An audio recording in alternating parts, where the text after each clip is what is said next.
Welcome everybody. My name is Matthew Lawrence, and uh,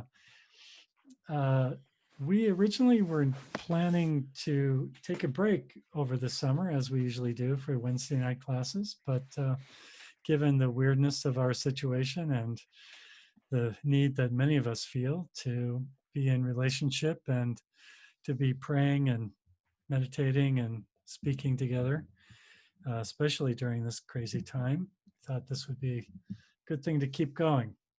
I don't know about you, but I kind of need it.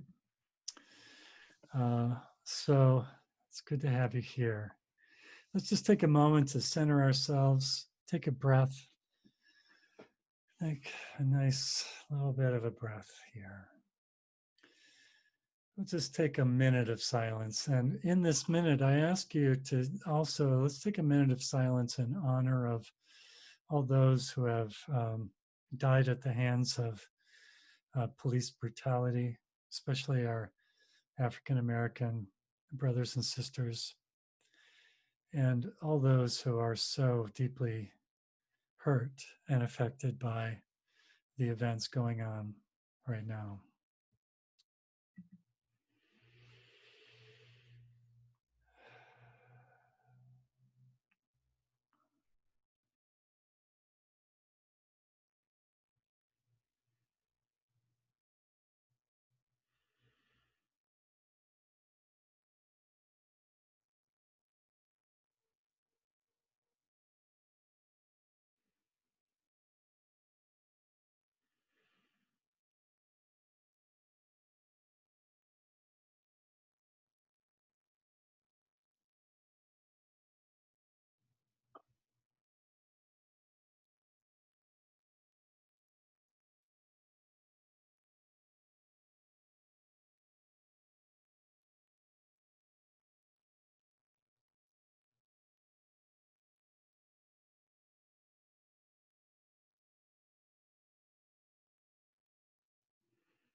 Thank you.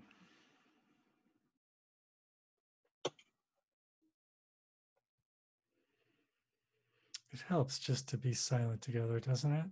Doesn't it feel so much better? I'm going to go ahead and mute everybody so that we don't get any ambient noise or confusion. So often there is just, dogs barking and babies screaming and whatever. And it's good just to have that. But if you do want to chime in at any part, just go ahead and unmute yourself and speak up. So today is the beginning of our little, I'm imagining for the 4 Wednesdays in June, that we'll be discussing Cynthia Bourgeault's book on centering prayer, her most recent one.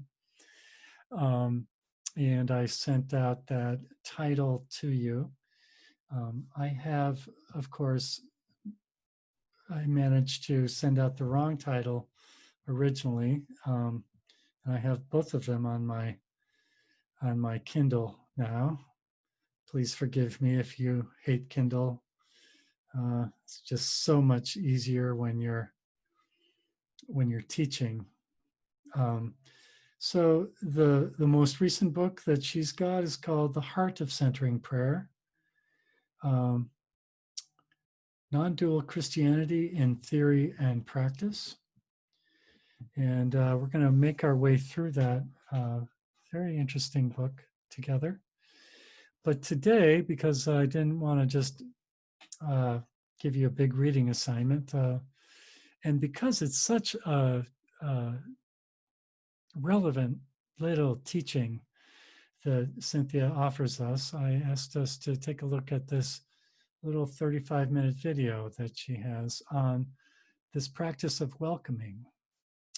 I just saw it again just to refresh my memory about what she's talking about. And I'm so glad that, and first of all, somebody in this class recommended this video, I believe. I don't think I just came upon it myself, although that's possible. if you're the one that recommended this video to me, please don't hesitate to take credit. You could send us a little note in the chat section here so we can properly thank you for that. Uh,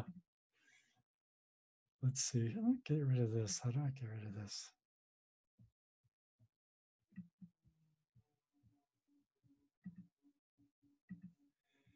Oops. So there we go.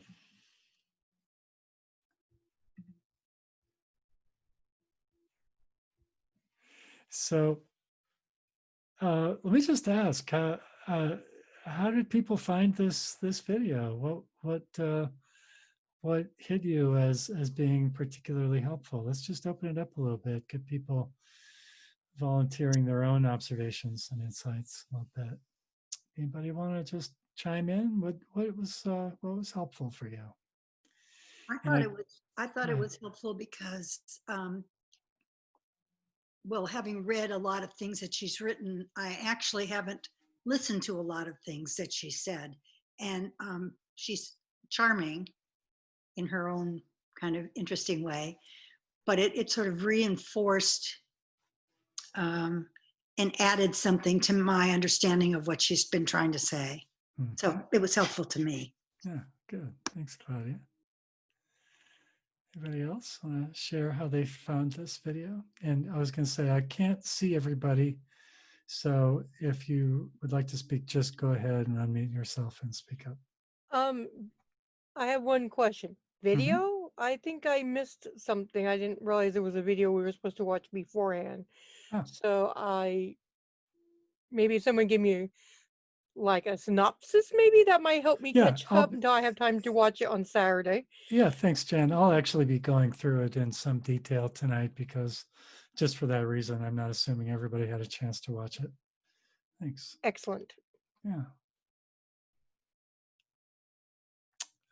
Shall I just jump in, and then if you guys want to chime in along the way, we can do that. I'm just going to summarize some of what she shared and expand on that a little bit. I found it interesting that she listed 3 sources for this practice, and also that she described it as a practice, not a prayer. This is really something in the order of a mindfulness practice, and developed by her friend Mary Lebowski. I guess I didn't quite catch the last name, but the sources that she listed were biofeedback, the French contemplative classic Abandonment to Divine Providence, and Thomas Keating's teaching on the false self system. But of course, there are versions of this practice that are very common in many non-dual practices, many contemplative practices. I had a teacher back in Sonoma County who frequently, whenever I was expressing emotional upset of any kind, her first question was, where are you feeling it in your body? What does it feel like in your body? And that is the first question in this practice. What are you feeling in your body? Where is it located physically? Um, this is a beautiful way of derailing the ego and all the narratives, all this ego stories that get uh, get activated when we are in pain or discomfort or uh, emotional drama of any kind. When we can put the stories aside for a moment and simply focus on where is it feeling in your body, then it gives you a path away from the stories and all that the stories bring, right? I just think that's a very helpful insight. Um, that this is whenever you're feeling emotions that are unpleasant, physical pain of any kind, unhappiness of any kind, anytime you're feeling like, I don't want to feel this way anymore.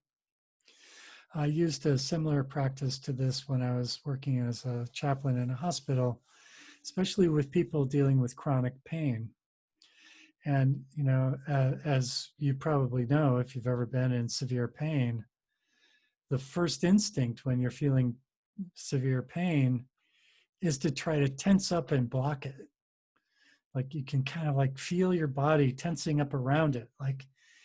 Like there in some way you can kind of keep it from spreading if you tense up a little bit around it. I found people in really unspeakable pain who were extremely tense. And of course, that tension only served to make the pain worse on two levels. One, the level of, you know, just your muscle tension can be painful to hold. But secondly, it gives the pain no place to go. It gets locked in. And one of the beautiful parts about this practice of welcoming is how it lets the pain or the discomfort start to move, start to flow. And once you begin to feel that flow and that movement, you realize, oh, this may not be permanent. At least there's some change going on here. And you know, the other part of it is that as we locate that physical sensation, we're treating that pain that the Buddha talked about. That old story I've told before a few times probably. The warrior who's approaching a fortress who gets shot in the chest by an arrow and immediately gets shot in the exact same place by a second arrow. And the first arrow is the actual pain itself. And the second arrow is what we do with that pain. It's how we create a story around the pain, how we begin to blame ourselves or blame someone else or wish it away or create some kind of narrative around it where we keep coming back to it again and again and again and wishing that we're different the way it is. So, sometimes there's not a lot we can do about the first arrow, but there's a lot we can do about that second arrow if we only can remember to do something about it with our minds. I love this idea that the more you get caught in the narrative of your emotion, the more that emotion gets cast in stone. You know, things like fear, for example. I can't remember who it was, and again, I'm repeating myself, who said fear makes novelists of us all. That when we're afraid, we begin to then create scenarios around that fear. We begin to imagine things that aren't there. Every bump in the night means there's a monster outside our window, you know, and all of the different unpleasant emotions bring with it all kinds of secondary story and narrative that we actually have a lot of control over if we take the time to just pause and identify it and welcome the sensation. And Cynthia, is great to say this is not about analyzing it, commentating on it, asking, why am I feeling this way? It's just simply entering into the raw physical sensation. And that's where the fluidity begins to happen. And she said, this really helps with grounding because a lot of us are idealists and we learn to repress negativity. I'm certainly one of those people. I had to be in therapy a long time before I recognized that I have this knee-jerk reaction that happens before I even recognize that it's happening, which is that I will simply not allow myself to feel a feeling that I don't approve of. So if I'm feeling anger, but I don't approve of that anger because it's very unchristian of me, or it's scary to me in some way, I'll just pretend it doesn't exist, right? And the beautiful thing about this practice is that it kind of short circuits that whole system by bringing us into our bodies and into the physical sensation itself. And it's not so scary once we learn how to do that, right? And that's when the what Bourgeois calls the ivory tower of separation starts to topple. Right?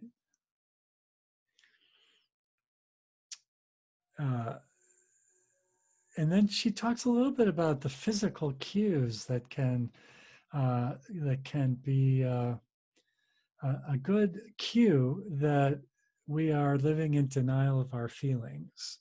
And we all have different kinds of cues when we're feeling things that we don't want to feel.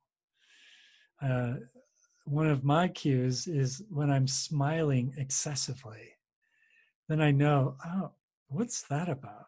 Because actually, what's happening is not so funny. I find an instantaneous smile coming over my face that signals to me that, oh, actually, there's some kind of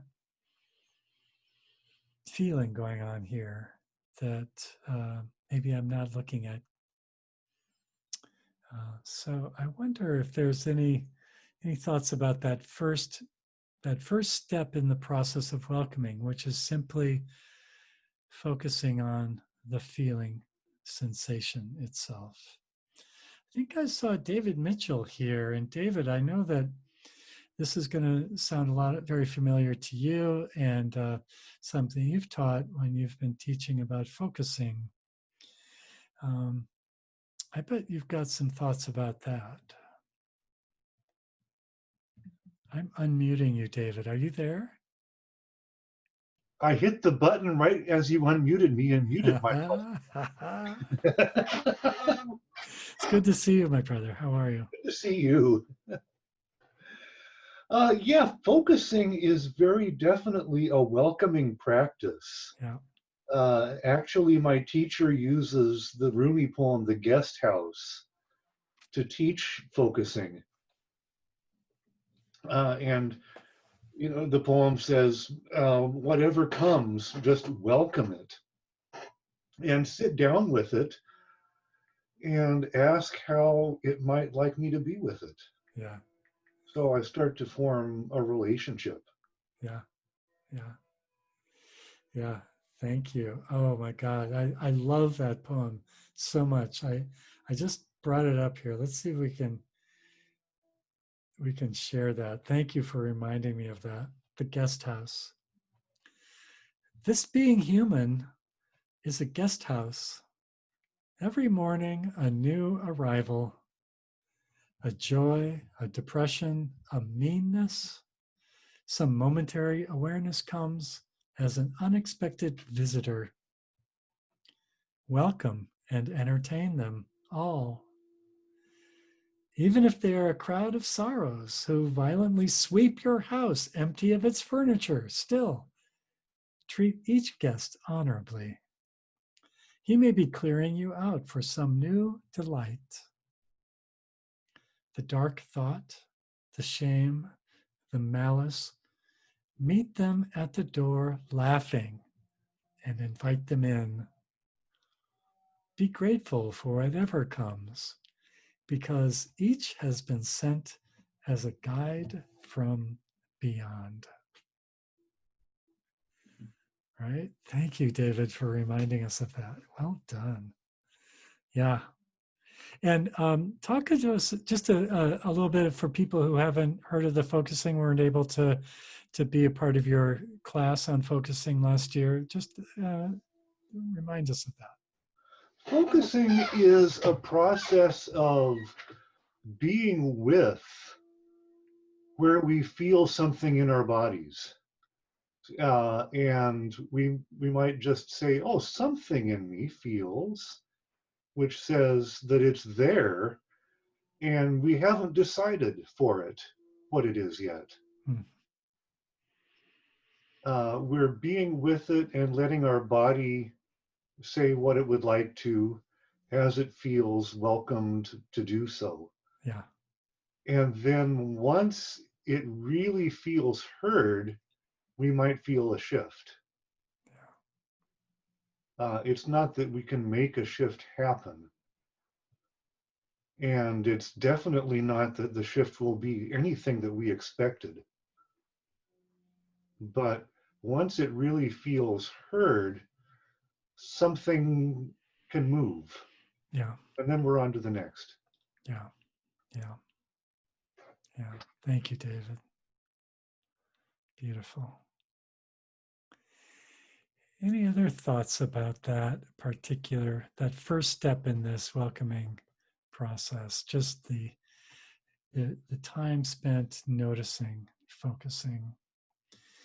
I know that for a lot of people who have trauma in their lives, uh, this is a very difficult practice. And sometimes it's best done when you have a friend with you who can guide you, who can show you support and love and be there with you. Uh,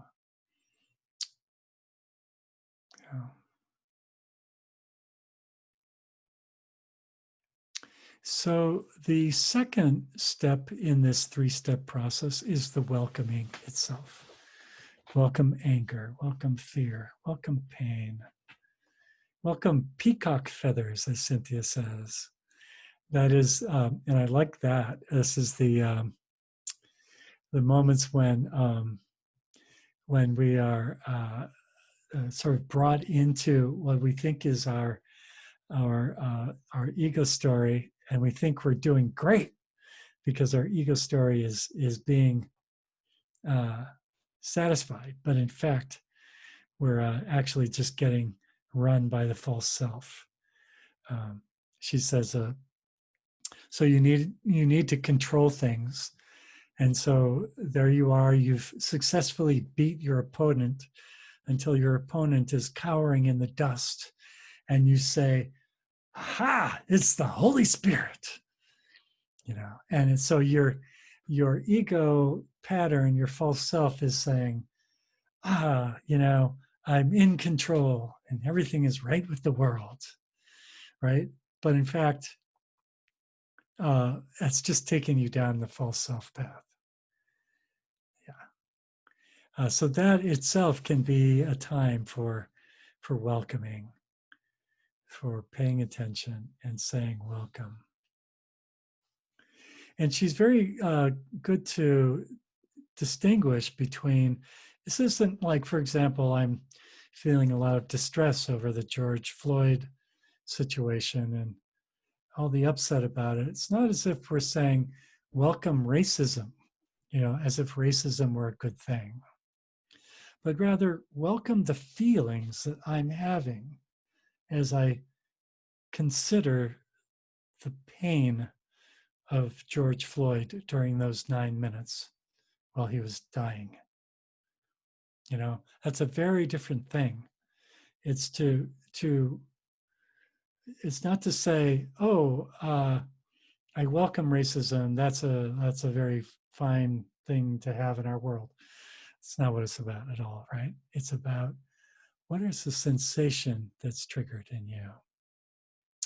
She reminds us of a Buddhist lesson, which I'm not familiar with. She says, put the correct object on very, very lightly. So you don't need to dump a bucket of guilt on your head if you're feeling guilty. Just allow yourself to feel, where is that sensation? Or where is that sensation when you're feeling humiliation or shame or anger? Where is it located in your body? And welcome it. And as we do that, what we're doing is that we're allowing the I know in Hinduism there's a whole kind of cosmology around this, but it's the supremacy of the undivided self, which asserts control, if you will, over those secondary forms of emotion. In other words, you can find that as you welcome anger, well, who is it that's welcoming anger? It's not anger. Anger is no longer in charge. What is it that's welcoming anger? It's that unitive consciousness. It's that transcended consciousness that isn't controlled by anger. And as we do this practice, we get more and more aware of the power of the divine working in us through this very mechanism. Does that make sense? Any forms of consciousness can be transcended, Cynthia says. From the undivided consciousness, you can put your arms around this moment. And that's when we begin to see a brain-heart coherence, right? I love those distinctions that she makes there. Welcoming.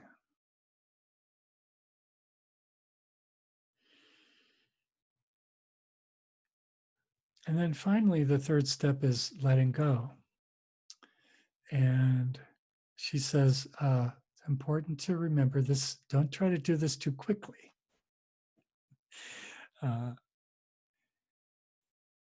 You want to give yourself time for this process to work. Sometimes if we try to let go of it too quickly, it's just not, it's just not ready to go yet.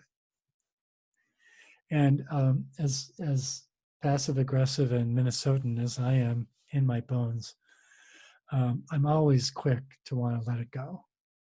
I'm way too quick to want to let it go. It's like, oh yeah, I'm fine. That's the motto of the Minnesotan. I don't know if you knew that. I think it's on our state coin or something. It's there. I'm fine. So this is about letting it go when it's time to let it go. And in that process, we really begin to recognize how God is in charge, the God that lives within us, the God that's able to say, I'm fine, which is a very different thing, right? Actually, I'm fine.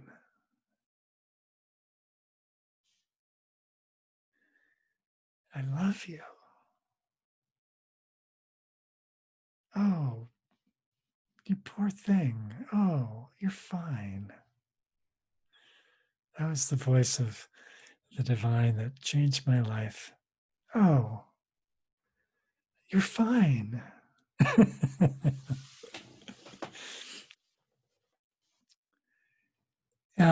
So let's pause there. Any thoughts? Yeah, David. Perhaps it's okay to let it go and let it know that I'm willing to be back. Yeah. Letting go doesn't have to mean banishing and saying, oh, I'm over you. I am so over you Oh, now. yeah. But you're still there, and I don't have to be my anger all of the time. Yeah. But Yeah. it can still be there. Right. And it's going to come and go, Yeah. That's the thing. There's no permanency in this, which is a great reminder. And that's so hard to remember when you're in the middle of your emotion, I always say to people who are clinically depressed or very deeply depressed, the most important thing to remember is it's not a permanent condition. It might feel that way, but there will be times when you're going to look back on this time and realize, oh my God, I'm so glad I got through that. Claudia Culling has her hand up. Thank you, Claudia. I'm just going to say this is very countercultural for someone who's brought up like I was. You're not supposed to have these bad feelings. You're not supposed to be angry. You're certainly not supposed to express it, and welcoming it. It would be just, ridiculous. Yeah. But that puts it all down in you. Yeah. This gives it a path to go away. Yeah. Even if it comes back. Yeah. But it's hard when you're not used to it. This is not an easy thing for many. Right. Yeah, it's not an easy thing for a lot of us that were trained in a different kind of culture. You're right. I spend my life watching my mom, who had enormous rage in her, for very good reasons, enormous rage. And she couldn't welcome that to save her life. It was just way too scary. And so she got sick, and her immune system turned on her. And it was a great tragedy. Scott Strickland has his hand up. I wanted to just put us a small little twist on the discussion. We've talked about all of this in the context of negative emotions, Right? but how do we talk about it in the context of positive emotions? It's the same. I've heard that the Buddhist teaching before, to put it on lightly. You need to put joy on lightly because it's only yours for a very short time. Uh-huh. And the same sort of feelings I have around joy. We don't deserve it. It's not something we're always going to get. Once it's here, it's not going to stay here. So I like to think about that other side also, and recognize that we can lose that just as easily. Yeah, thank you, Scott. That's very interesting, isn't it? For so many of us, our joy is so fleeting anyway that, yeah, I wonder if welcoming the joy in the way that you're saying could help it find its root. Yeah, interesting. Thank you, Scott. Denise.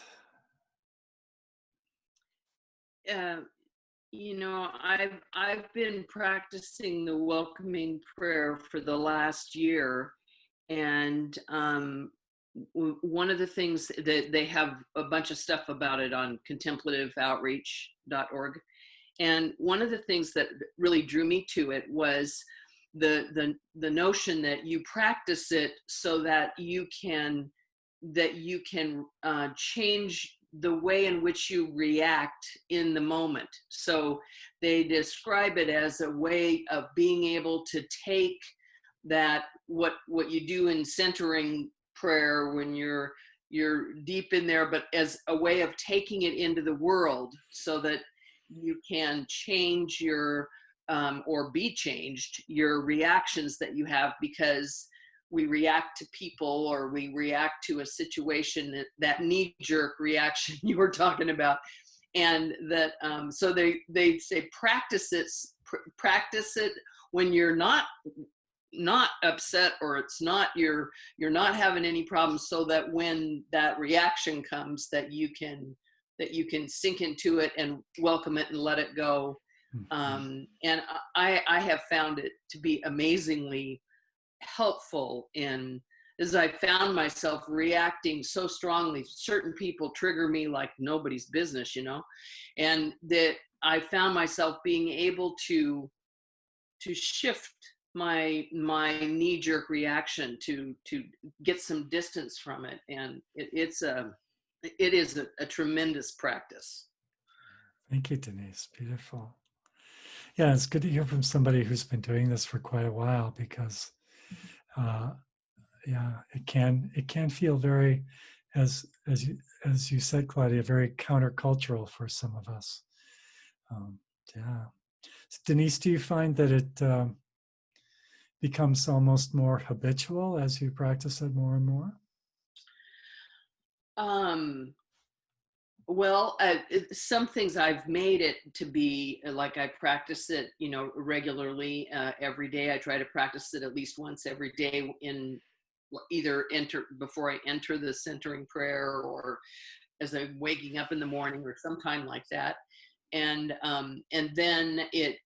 then I am able to, and I don't always do the complete thing, but I sometimes go back and look at a reaction that I've had and practice it then. So it's sort of like you're getting closer and closer to the real time moment.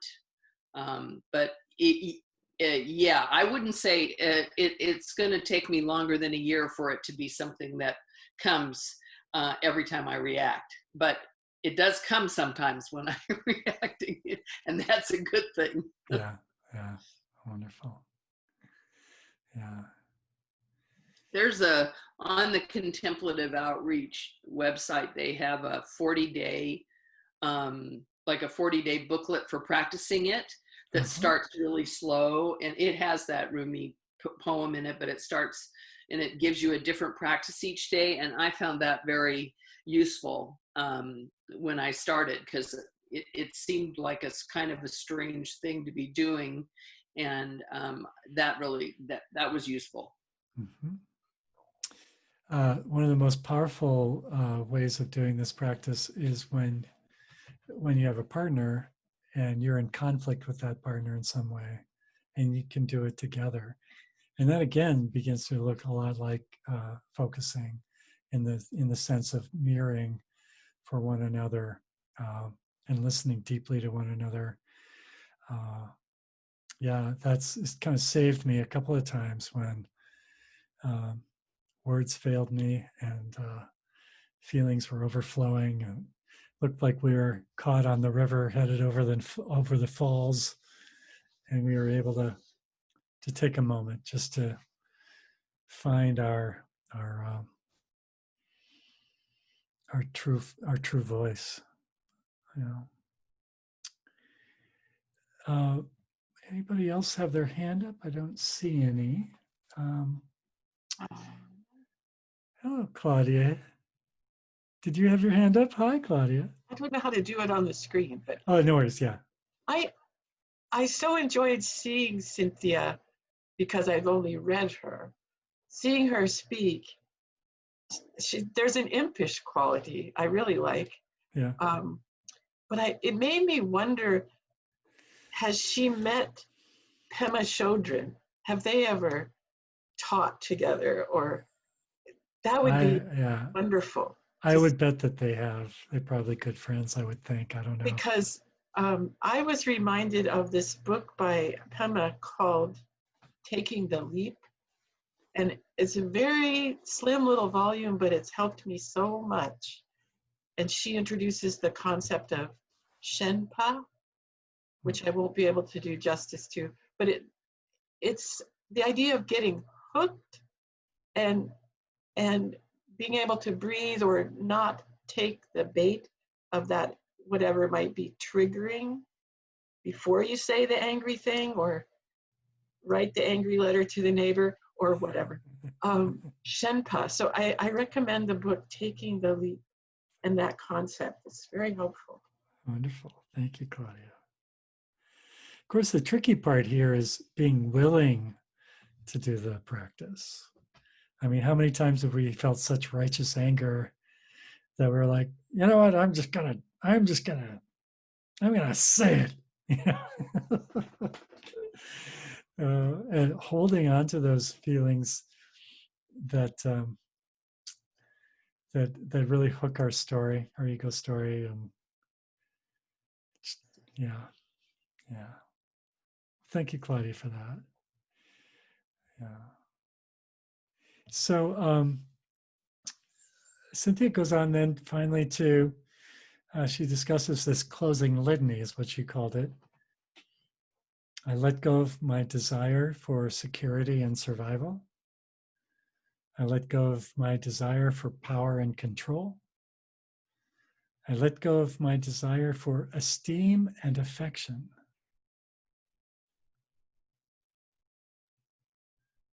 Right? And then finally, I let go of my desire to change the situation. And she makes that kind of very beautiful point that those first three desires are expressed in the story of Jesus in the wilderness being tempted by the devil. Take these stones and turn them to bread, desire for security and survival. Have power over all of these kingdoms, certainly desire for power and control.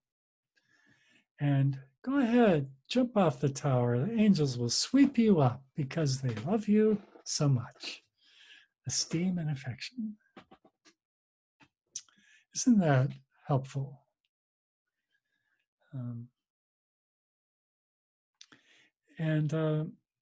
I think for me, oftentimes the most difficult one is that last one, letting go of my desire to change the situation.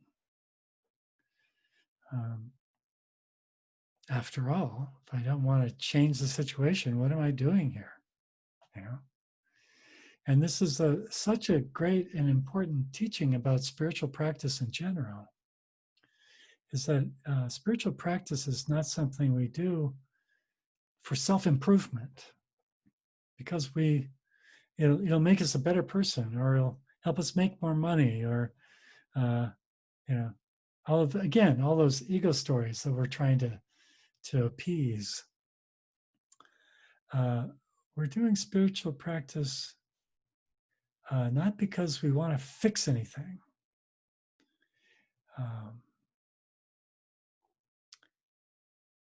We're creating an equanimity that no longer needs the situation to be fixed.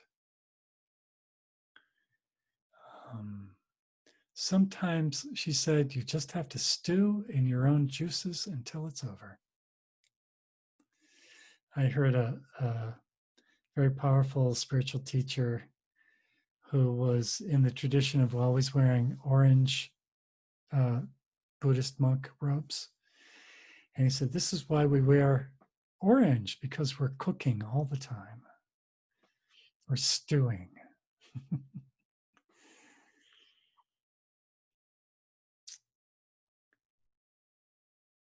How does that sit with you?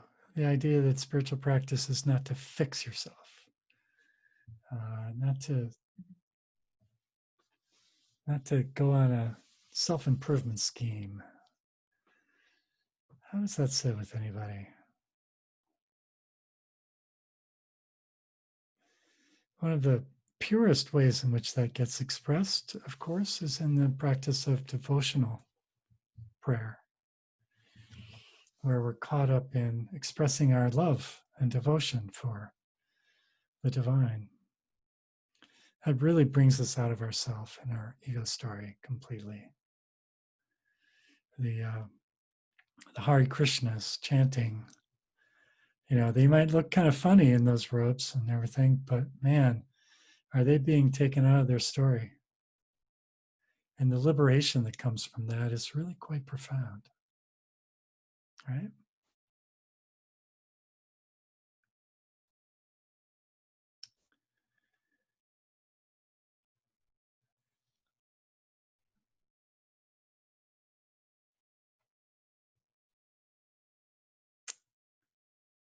I don't think I have anything more to add to basically, and this is the beauty of this work, is just I get to just parrot what another great teacher has already said, and I love it. And this, I think, is one of one of my favorite videos of Cynthia Bourgeau's.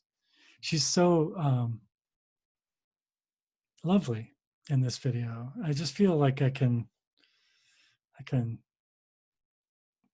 like she's just a beautiful, friendly, lovely presence. In a moment, we're going to go into our practice. I see somebody whose name is iPhone has a hand up. Just go ahead and speak if you'd like. That's probably me. I'm Jean. Hi, Jean. And I think you have answered your own question about do we do the practice for self-improvement? No, we do it for liberation. Yeah. Yeah. How have you experienced that, Jane?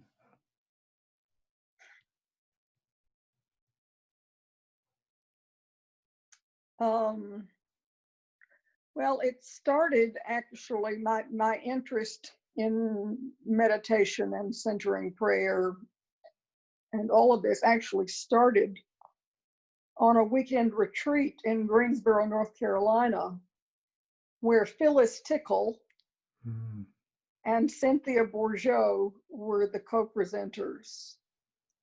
And I went to see Phyllis Tickle, but it was Cynthia Bourgeau who showed me the possibility for liberation. And I'll never forget the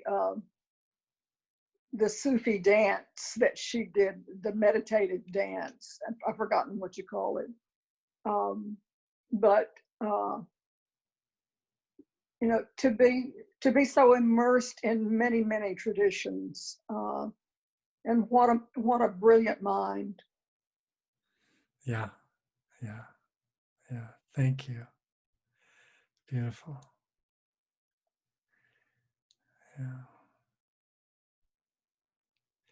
Yeah. For me, that word liberation is a very apt one.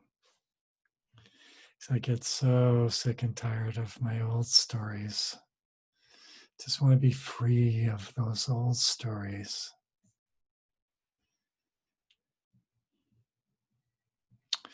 Shall we let's try a couple of things here. One is we want to do our usual 20-minute sitting practice. And for some of you, that will be a centering prayer practice. For some of you, it might be a different practice. And as I always try to say, we're not trying to dictate to you what your practice should be. And we're assuming that you're getting support and teaching around your particular practice. And if you're looking for support and teaching around your practice, I'd be delighted to help you think it through in terms of resources that might be out there. I'm not a meditation teacher myself. I don't pretend to be. I haven't received any certification in any of that. So I'm not going to try to do that, but I do know of a few folks around the area who might be helpful to you. So what if we begin by just taking some time with this welcoming practice, maybe 5 or 7 minutes or so, just to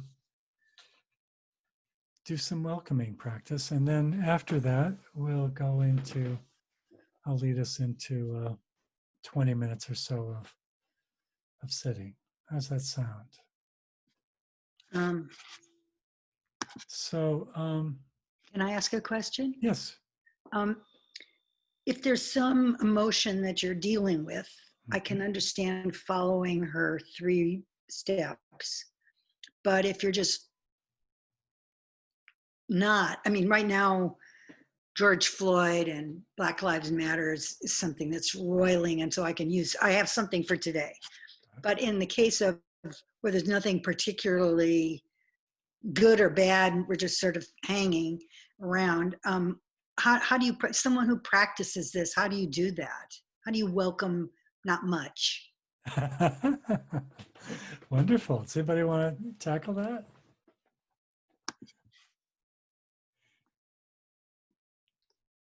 I've been practicing the welcoming prayer for several years. And I only use it when I have matters arising. I don't practice it otherwise.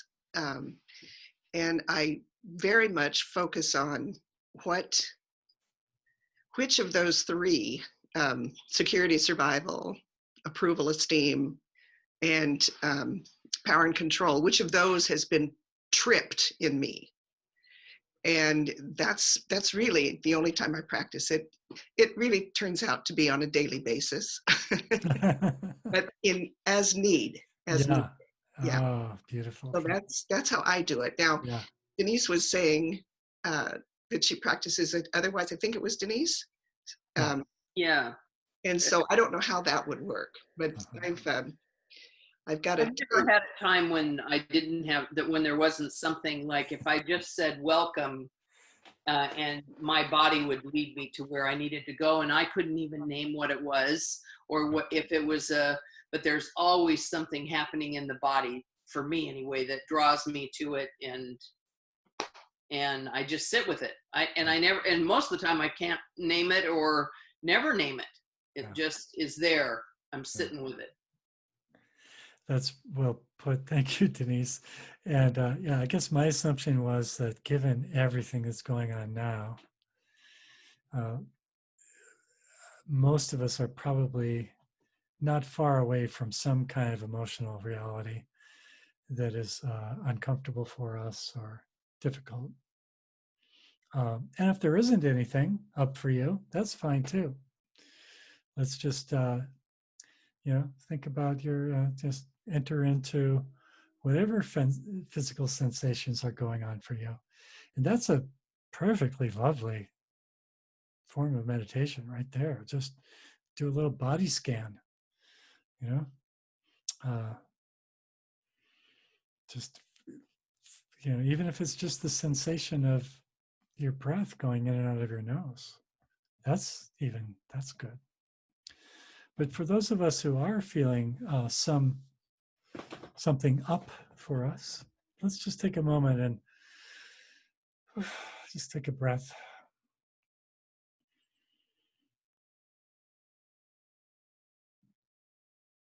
And in that first step, just pay attention to the physical sensations you're feeling, whatever they are. Where are they located?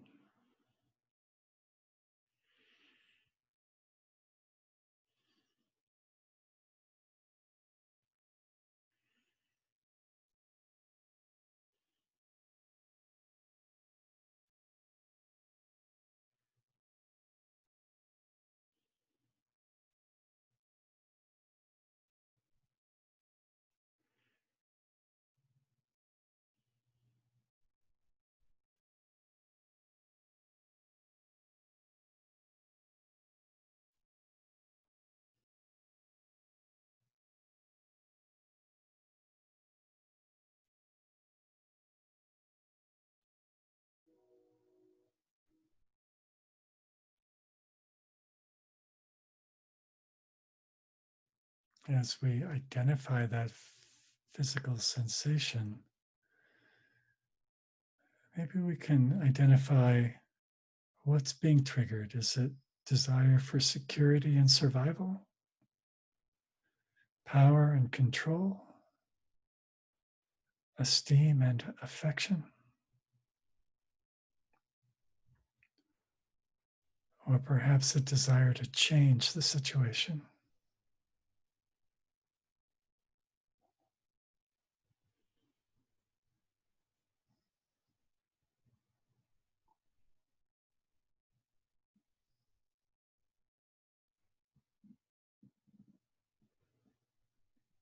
And let's go into step 2 and just say to ourselves, I welcome you.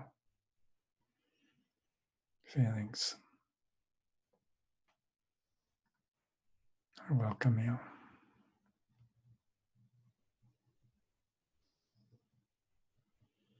Welcome.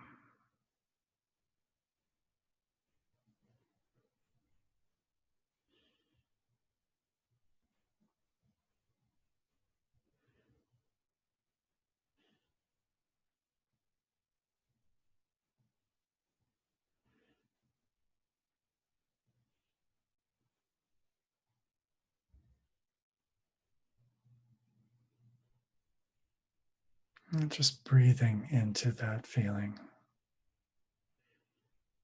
Let yourself relax around it.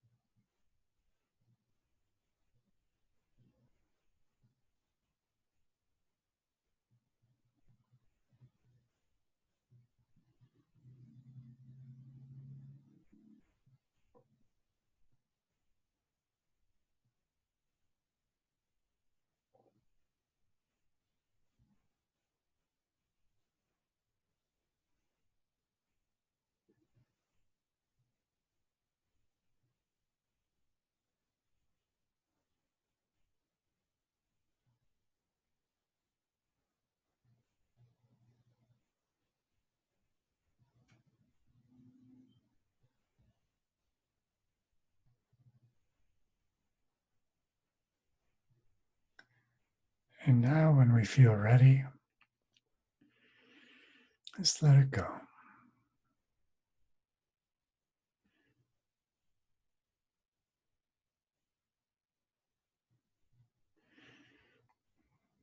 Remembering that our friends will return.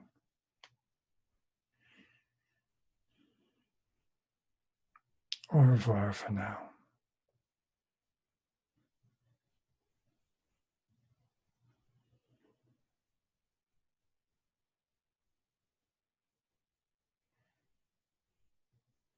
I let go of my desire for security and survival. I let go of my desire for power and control.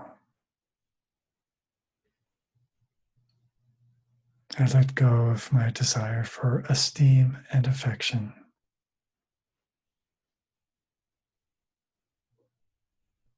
I let go of my desire to change the situation.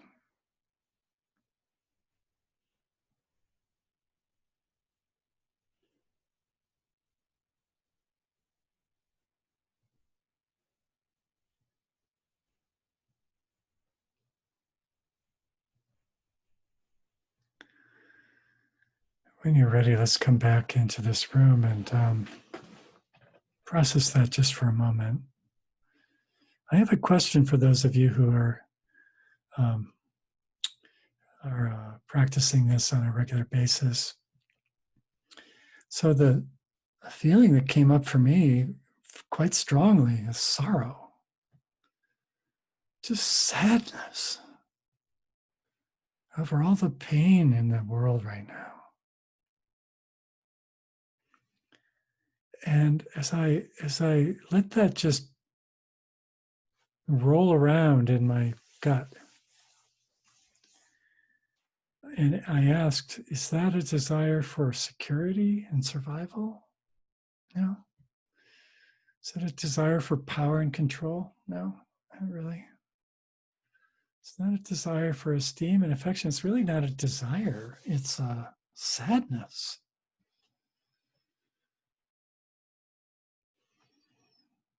It's the pain of the world. So I wonder, I guess my wondering is, are there like feelings that we're recognizing that don't fit those three indicators of the false self? I mean, sorrow is I mean, it's the sorrow of God. I mean, right? I mean,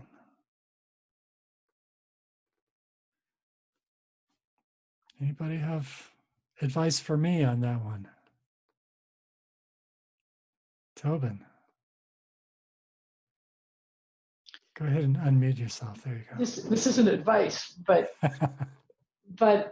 it's, to me, sorrow doesn't sound like a false self emotion. Right. Right.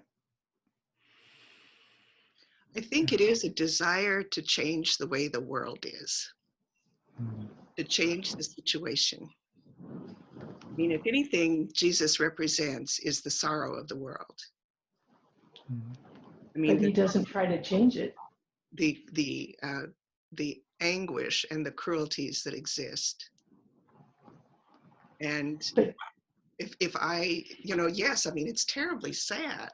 It is sad. And that's the way the world is. So I guess we just bear the sorrow.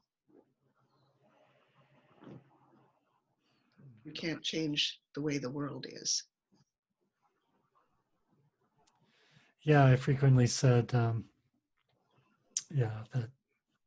reality doesn't care what we think about it. Yeah. Yeah. And that's true. Yeah.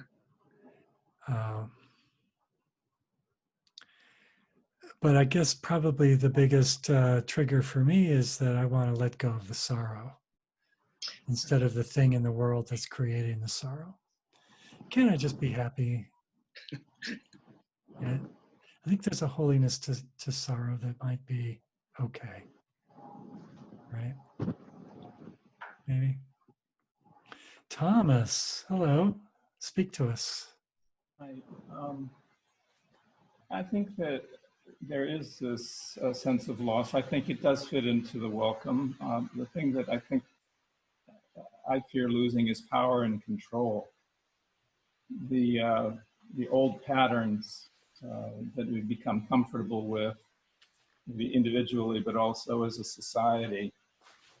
Too long we've lived with racism, the great sins of our culture. We've never really lanced that boil, and it's happening to us all right now. So the future is so uncertain right now that I feel like there really is a loss of power and a loss of control. People I talk to have a sense of being adrift and not knowing where things are going, all the uncertainties that they're facing. The old certainties are gone, and now we're adrift. Yeah. That letting go of that is very hard to do. Yeah.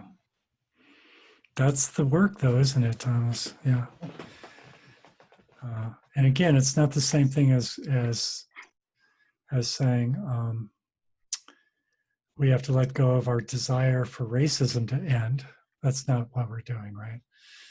But it's rather to let go of our feeling that we can control it by having an opinion about it.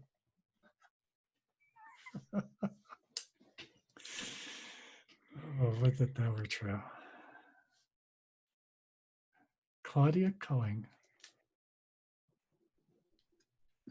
I guess I'm confused because what I feel is this pain and this ache in my heart. I mean, it's in my chest. I don't really know if it's in my heart, but this heartache about the racism that is so integral to this society that I want it gone. I want to change that situation. And I don't want to give up this empathy, this sadness that I feel, because it's a driver for me to actually do what I think needs to be done. So I don't really want to give it up. I mean, I don't want to feel sad, but I think it's an important thing. And I'm kind of lost. I mean, there are other things. Angry at somebody, I could work this welcoming much better. But this kind of thing, although I guess there's an anger about it as well, and maybe that's the part I should have concentrated on, but that's not something I want to say goodbye to. Yeah. Yeah, again, I think that's what Cynthia's trying to get at when she makes that distinction between the feeling itself and the causes of that pain and suffering. I just as you're speaking, I'm reminded of how I used to work as a community organizer and an activist, and I had a very kind of idealistic notion that spiritually enlightened people would join in political organizing with me, and what I saw happen so often was that various people it was so easy to get people angry about an injustice. You know, a well-crafted speech can get people really angry and motivated to change the system. But immediately what then would happen is that our desire for control, our desire to fix it, to assert our ego onto the world so that we don't have to feel this pain anymore, takes over. And then all this ego story takes over the organizing. So you got these incredibly ego-driven leaders who are more interested in asserting control over injustice than they are over actually recognizing and understanding injustice and being in solidarity with the folks who are genuinely hurting. So they would do these shortcuts where they wouldn't even talk to the folks who were suffering most deeply as a result of injustice. They would immediately rush to the State House with their solutions. without running it by the folks and the relationships where that sorrow was deepest, and where that that holiness of experience was unmediated. And so I think that's the tricky part, is where our ego stories rush in to fix the thing that's making us sad, before we've actually really explored what that sorrow is for us, and let it sink in, and inform our relationships on a deeper level. That was certainly my experience anyway. I had a lot of learning to do around that. I see that we are kind of running out of time a little bit. So why don't we try to transition now into some sitting for a few.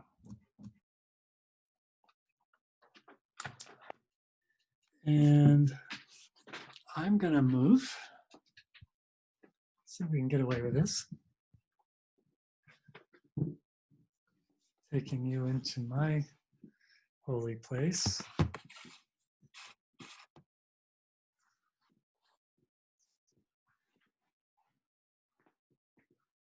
And let's see. Okay, that works kind of.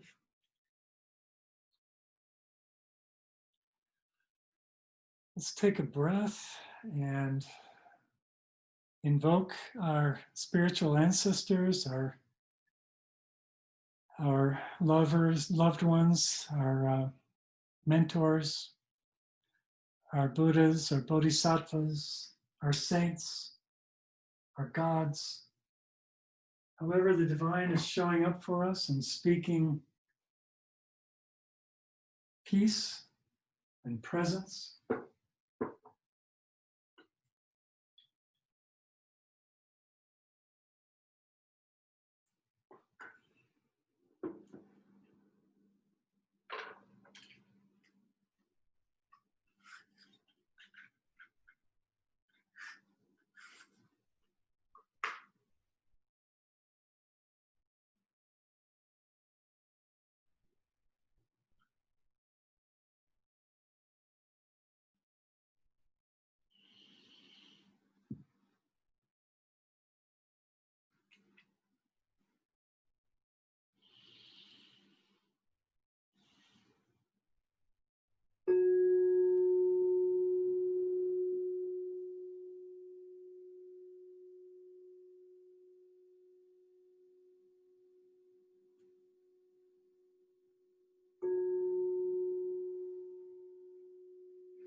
Well, so thank you, thank you, thank you, everybody, for your presence, your beautiful energy tonight. And it's such a blessing and a gift to be with you. We'll meet again, same time next week. Oh, so if you can, we're going to go over the first 3 chapters of Cynthia's book, The Heart of Centering Prayer. If you don't get all 3 chapters read, that's probably fine. I think it's the 2nd chapter where she kind of goes deep into what non-duality means. It's pretty heady stuff. If you hate it, don't stress. We'll have to make some decisions about how abstract we want to get about all this. We'll see where it goes. But thank you all for your beautiful presence and for your love and your time. And we will see you next week.